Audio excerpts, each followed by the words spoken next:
A major Israeli airstrike targeted Hezbollah's leader, Hassan Nasrallah, in Beirut's southern suburbs on Friday, just hours after Israeli Prime Minister Benjamin Netanyahu addressed the United Nations, vowing to intensify military operations against the militant group.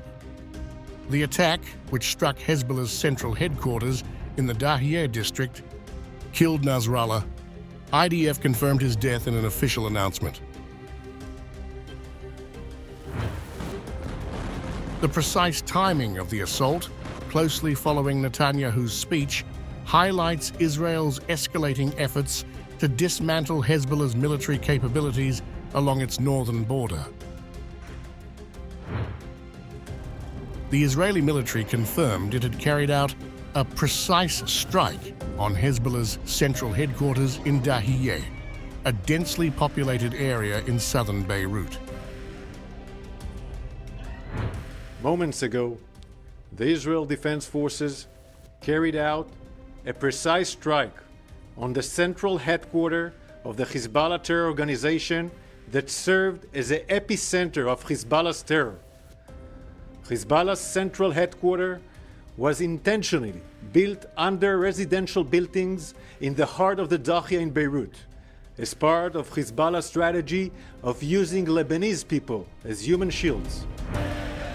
Hardline protesters gathered in central Tehran, demanding retaliation against Israel.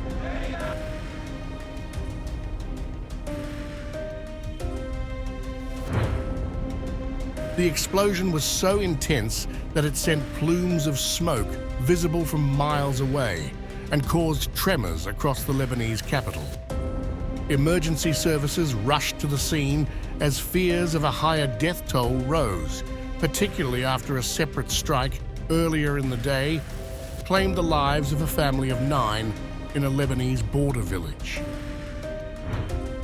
This latest escalation follows months of hostilities between Israel and Hezbollah, with Netanyahu, in his UN speech, affirming that Israel's military campaign will persist until victory is achieved. He rejected any ceasefire, stating Israel's intent to dismantle Hezbollah's military infrastructure along its northern border. The Pentagon confirmed that the United States was not informed ahead of the Israeli strike.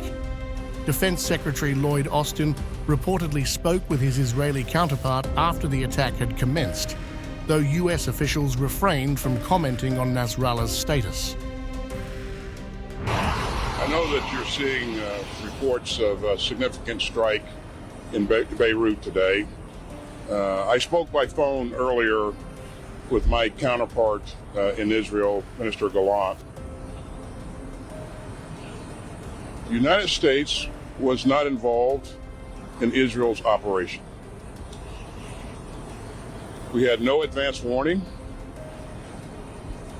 My call with Minister Gallant took place while the operation was actually already underway. With Hezbollah losing a significant number of fighters and the Israeli military intensifying its airstrikes, the situation has raised fears of a broader conflict, akin to the 2006 war between Israel and Hezbollah, which caused widespread devastation in Lebanon.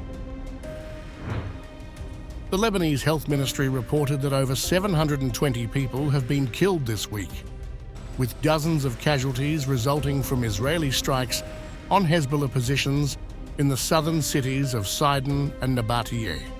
Meanwhile, Hezbollah has continued to fire rockets into northern Israel, targeting cities like Tiberias. As Israeli forces prepare for a potential ground operation, tensions remain high, with international calls for restraint growing louder, but prospects for a ceasefire appear increasingly dim.